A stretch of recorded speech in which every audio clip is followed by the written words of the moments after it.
여러분 교회 소식 보고 깜짝 놀라셨지요? 올해부터 그래도 뭔가 좀 변화되는 것이 있어야 되겠다 해서 교회 소식에 변화를 주어 봤습니다. 우리 옆에 있는 분들에게 신년 주일을 맞았는데 새 인사를 다시 한번 하겠습니다. 새해는 대박 나세요. 한번 인사합니다. 새해는 대박 나세요. 대박 소리를 들으시니까 얼굴이 좀 펴지시는 것 같습니다. 다시 한번 이렇게 인사하겠습니다. 새해도 주님께서 하십니다. 한번 인사합니다. 새해도 주님께서 하십니다. 아멘. 새해가 되면 고마운 사람들을 떠올리게 됩니다. 고마운 분들에게 불러주고 싶은 노래가 있습니다. 고맙소라는 제목의 가요입니다. 여러분도 가사를 보시면 가사가 너무 좋다는 것을 아실 겁니다.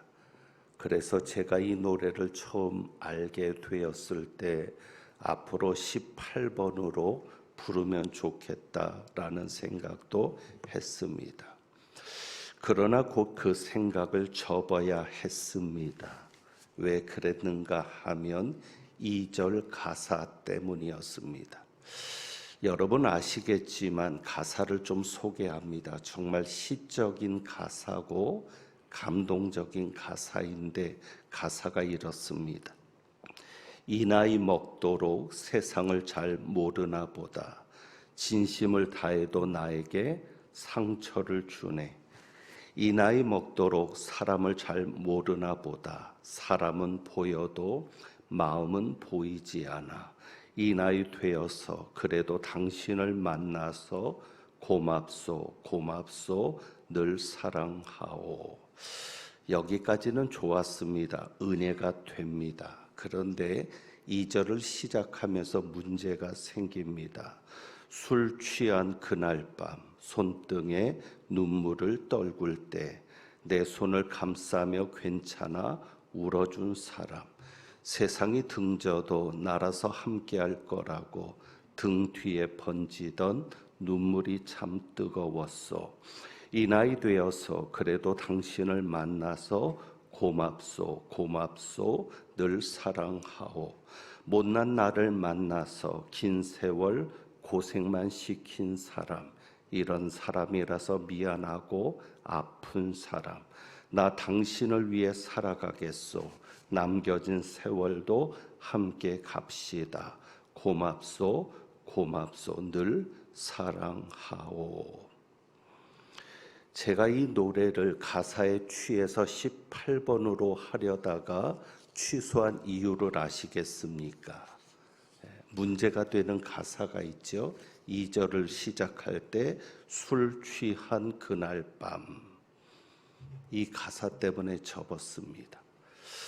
여러분, 목사가 술 취하면 되겠습니까? 여러분은 술 취한 목사를 어떻게 생각하시겠습니까? 자, 그렇다고 하면 술 취하지 말아야 될 사람이 목사뿐이겠습니까? 교인들은 어떻습니까? 인터넷에서 저희 교회를 검색하면 재미있는 일이 있습니다. 포털 사이트에서 광릉내 교회라는 이름을 치고 검색을 하면 플레이스 화면에 교회 이름과 주소가 나옵니다. 근데 광릉내 교회가 둘이 나오죠. 안식교 교회입니다. 왜 굳이 이름을 똑같이 해서 우리를 어렵게 하는지 모르겠습니다. 안식일 광릉내 교회 이렇게 하면 좋을 텐데 교회 이름이 똑같아서 찾아오시는 분들이 종종 혼동을 합니다. 자, 그런데 그 플레이스 화면에서 부평리 주소로 되어 있는 우리 교회 이름을 클릭하면 여러 관련된 내용들이 뜹니다. 그 중에 등록되어 있는 블로그 리뷰라는 글들이 있습니다. 블로그 리뷰. 그래서 블로그를 가진 분들이 리뷰를 다는데 그 중에 눈길을 끄는 제목이 있습니다. 이런 제목입니다. 광릉내 물회와 먹태. 광릉내 물회와 먹태. 왜 이 제목이 광릉내 교회에 걸려 있는지 모르겠습니다. 그 중에 이런 글이 있습니다. 배는 부르지만 술이 고팠던 저희는. 배는 부르지만 술이 고팠던 저희는. 광릉내 교회를 검색했는데 이런 리뷰가 나옵니다. 요즘 장사하시는 분들은 리뷰가 얼마나 중요한지를 아실 겁니다. 광릉내 교회를 검색했는데 이런 리뷰가 나온다. 자, 그러면 사람들이 우리 광릉내 교회를 어떻게 인식을 할까 염려가 됩니다. 오늘 집사님도 기도하셨는데 교회가 모여서 기도하고 모여서 성경 읽고 또 모여서 섬기고 봉사하는 교회면 좋은데 혹시 이 리뷰를 보시는 분들이 광릉내 교회는 모여서 술 먹는 교회가 아닌가라고 오해할까 하는 염려가 목사로서 잠깐 스쳤습니다. 여러분, 세상 사람들이 혹은 교회 밖의 사람들이 목사에게 거는 기대치가 있습니다. 여러분들도 목사에게 거는 기대치가 있을 겁니다. 그렇다면 세상 사람들, 교회 밖의 사람들이 역시 교인들에게, 교회 다니는 사람들에게 거는 기대치가 있습니다. 젊은 층 중에 가난한 교인들이 많다고 합니다. 가난한 교인들 아시죠? 안나가를 거꾸로 해서 가난한 교회입니다. 분명히 믿음은 있는데 예수는 믿는데 교회는 나가지 않는 사람들을 가난한 교인이라고 합니다. 그런데 젊은 층에서 이 숫자가 점점 많아지고 있다고 합니다. 왜 예수는 믿는데 교회 안 나오는 사람들이 점점 많아질까요? 혹시 그 이유가 목사에 대한 실망감 때문은 아니겠습니까? 혹시 교회 다니는 교인들에 대한 실망감 때문은 아니겠습니까? 만약에 그들이 교회 다니는 사람들 때문에 상처를 받아서 그 모습을 보고는 말과 행실이 너무 다르니까 그 모습에 상처를 받아서 교회를 나오지 않는다면, 그래서 하나님과도 멀어진다면 그 책임은 과연 어떻게 감당해야 되겠습니까? 오늘 본문의 사무엘하 22장은 다윗의 시편입니다. 오늘 주신 말씀을 보면 우리가 경각심을 가져야 할 말씀이 나옵니다. 21절입니다. 21절을 보면 다윗이 이렇게 말하죠. 하나님께서 내 공의를 따라 상 주시며 내 손의 깨끗함을 따라 갚으셨으니. 하나님은 어떤 하나님이시죠? 공의를 따라 상 주시는 하나님이시고 손의 깨끗함을 따라 갚으시는 하나님이라고 말씀합니다. 그래서 25절에 그러므로 여호와께서 내 의대로 그의 눈앞에서 내 깨끗한 대로 내게 갚으셨도다. 그러니까 우리 하나님은 어떤 하나님이세요? 행한 대로 갚으시는 하나님이시라는 것이죠. 공의를 따라 상 주시는, 공정하게 보응하시는 하나님이라고 말씀합니다. 우리가 흔히 생각하는 대로 심은 대로 거두게 하시는 하나님이십니다. 참으로 두려운 말씀입니다. 경각심을 가져야 할 말씀입니다. 여기에서 한 가지 주목할 것이 있는데 공의라고 하는 단어입니다. 21절에 내 공의를 따라 상 주시며 공의를 따라 상 주시며. 25절에는 내 의대로 그랬는데 이전 성경에는 21절에도 의였습니다. 근데 왜 굳이 이것을 공의라고 표현하고 있을까? 공의로 다시 번역을 한 것은 실제는 의라는 단어를 써도 됩니다. 그러니까 21절에 하나님께서 내 의를 따라 상 주시며 내 의를 따라 상 주셨다라는 말씀인데 히브리어 단어로는 체데크입니다. 그러니까 의를 말합니다. 그런데 이것을 공의라고 번역한 이유는 혼동이 될까 염려해서였을 것입니다. 왜 혼동이 돼서일까 염려하냐면 바로 이신칭의 때문이라는 거죠.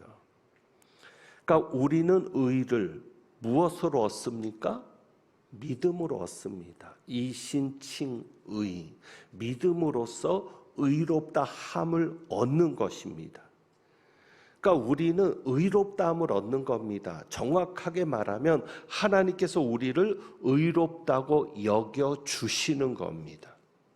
그러니까 우리가 예수를 믿을 때 의로운 사람이 되는 것은 우리가 실제 의로워서가 아니라 하나님이 그렇게 여겨주시는 겁니다. 우리의 죄를 사하시고 우리를 이제는 죄가 없는 의인이라고 여겨주시는 것이지 우리가 실제 죄를 안 짓는 의로운 사람이 된 것은 아닙니다. 그러니까 이것이 구원이죠. 그러니까 우리가 의롭게 되는 것은 믿음으로 되는 겁니다. 그런데 다윗이 말할 때 하나님께서 내 의를 따라 상 주시며 내 손의 깨끗함을 따라 갚으셨으니, 그러니까 의를 따라 상 주시며 갚으시는 하나님이신데 실제 우리는 믿음으로 의를 얻는 것이기 때문에 하나님이 갚아주실 의가 없는 겁니다. 그래서 이 의는 혼동하지 말라고, 우리가 믿음으로 의롭다함을 얻은 자가 이제는 어떻게 살아야 된다? 다윗의 고백처럼 하나님께서 내 공의를 따라 상 주시며, 그러니 이제 우리는 어떻게 살아야 된다? 의롭게 살아야 된다. 그래서 믿음으로 얻는 의가 아니라 우리가 그럼에도 의롭게 살아야 되기 때문에 공의라는 말로 번역을 해 놓는 겁니다. 그러니까 우리가 구원을 얻어서 의롭다함을 얻은 자가 되었는데 이제는 어떤 생활이 필요해요? 의롭게 살아가는 의로운 생활이 필요합니다. 그래서 그 의로운 생활에 따라 무엇을 받는 것입니까? 상 주시며 상을 받는 겁니다. 그러니까 우리가 구원받은 자입니다. 믿음으로 의롭다함을 얻은 자입니다. 그런데 의롭다함을 얻은 것으로만 만족할 게 아니라 이제는 의인이 되었으니 이제는 어떻게 살아야 되겠다? 의롭게 살아야 되겠다. 여러분이 거기에 책임을 느낄 수 있기를 원합니다. 구원받은 우리가 그렇다면 어떻게 살아야 합니까? 어떻게 살아야 의롭게 살아가는 겁니까? 의를 따라 상 주신다고 했는데, 그리고 25절에 의대로 그의 눈앞에서 내 깨끗한 대로 내게 갚으신다고 했는데, 그렇다면 하나님 앞에 상 받는 삶이 되려면, 하나님께서 갚아주시는 삶이 되려면 어떻게 내가 살아야 되겠는가? 오늘 그것을 다윗의 고백을 통해서 살펴봅니다. 22절에 보면 의롭게 살아가는 것은 이렇게 살아가는 겁니다. 이는 내가 무엇을 지키고 하나님의 도를 지키고 악을 행함으로 내 하나님을 떠나지 아니하였으며. 그러니까 의롭게 산다는 것이 뭐예요? 하나님의 도를 지키고 악을 행함으로 하나님을 떠나지 않는 생활을 하는 것입니다. 하나님의 도를 지키는 생활이 의로운 생활입니다. 그럼 하나님의 도를 지킨다는 게 무엇이냐? 악을 행하지 않는 겁니다. 여기서 우리가 알 수 있는 게 뭐냐면 악을 행함으로 내 하나님을 떠나지 아니하였으며, 하나님을 떠나는 게 뭐예요? 악을 행하는 거예요. 하나님을 떠나는 자가 누구입니까? 악을 행하는 자입니다. 예수 믿으면서도, 하나님의 자녀라 하면서도, 하나님의 백성이라면서도 악을 행하면 그는 하나님을 떠나 사는 자가 되는 겁니다. 그렇게 되지 않으려면 하나님의 도를 지키는 생활을 해야죠. 그리고 23절입니다. 의를 행하는 것이 무엇이냐? 그의 모든 법도를 내 앞에 두고 그의 규례를 버리지 않는 생활이 바로 의를 행하는 생활입니다. 하나님의 법도를 내 앞에 두고, 내 눈앞에 하나님의 법도가 보이도록 늘 내가 그 하나님의 법도를 보고 의식하며 살도록 내 앞에 두고 하나님의 규례를 버리지 않는 생활, 그것이 의를 행하는 생활이고, 그리고 24절입니다. 의롭게 산다는 것이 무엇입니까? 내가 또 그의 앞에 완전하여, 하나님 앞에서 완전하게 사는 겁니다. 그런데 하나님 앞에 완전하게 산다는 것이 무엇이냐면 행위의 완전함을 말하지는 않습니다. 어떻게 우리가 하나님 앞에 완전하게 살 수 있어요? 이 완전함은 마음의 완전함입니다.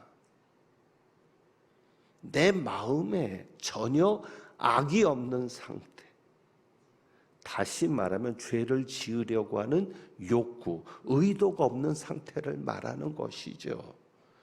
그것은 뒤에 스스로 지켜 죄악을 피하였나니, 내 마음에 죄를 안 짓고 살려고 하다 보니까 스스로 지켜서 무엇을 피해요? 죄악을 피하는 거죠. 살다가 죄를 지을 곳을 만나면 돌아가는 겁니다.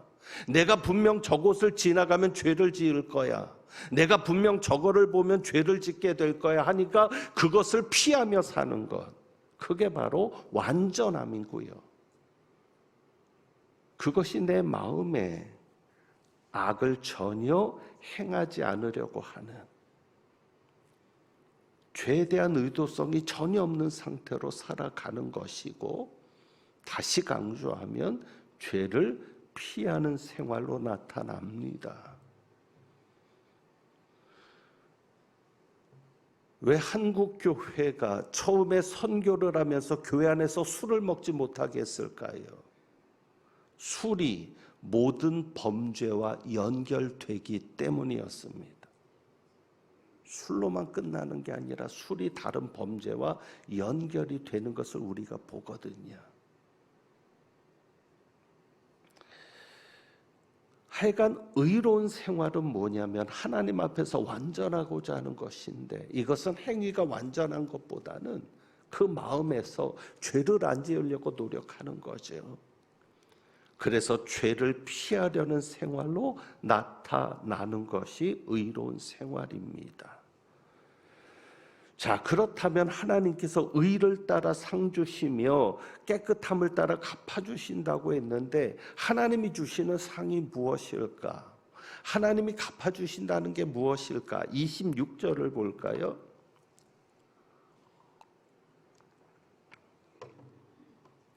26절에 주목해서 볼 게 이겁니다. 자비한 자에게는 무엇을 나타내시며? 주의 자비하심을 나타내시며, 완전한 자에게는 주의 완전하심을 보이시며, 깨끗한 자에게는 주의 깨끗하심을 보이시며.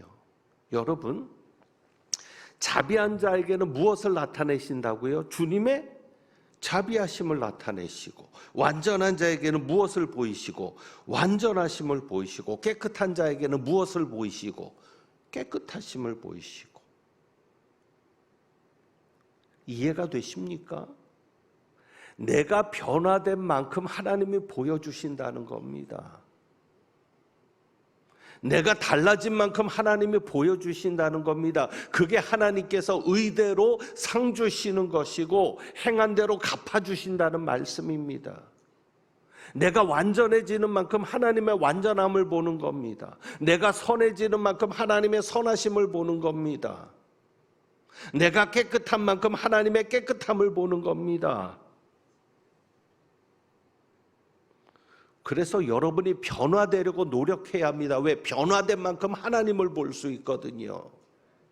여러분이 달라진 만큼 하나님을 경험할 수 있거든요. 23년 한 해를 살았는데 왜 하나님을 경험하지 못합니까? 내가 변화된 게 없어요. 1년을 살았는데. 오히려 타락하면 타락했지, 변질되면 변질됐지, 변화된 것이 없다고요. 그러니 하나님을 볼 수 없는 겁니다. 다윗이 말합니다. 자비한 자에게는 자비하심을 보이신다. 완전한 자에게는 완전하심을 보이신다. 깨끗한 자에게는 깨끗함을 보이신다. 여러분 기억하시기 바랍니다. 내가 변화된 대로 역사하시는 하나님이십니다. 내가 변화된 만큼 역사해 주시는 하나님이십니다. 그래서 갈라디아서 6장 7절 말씀을 기억하셔야 합니다. 스스로 속이지 말라.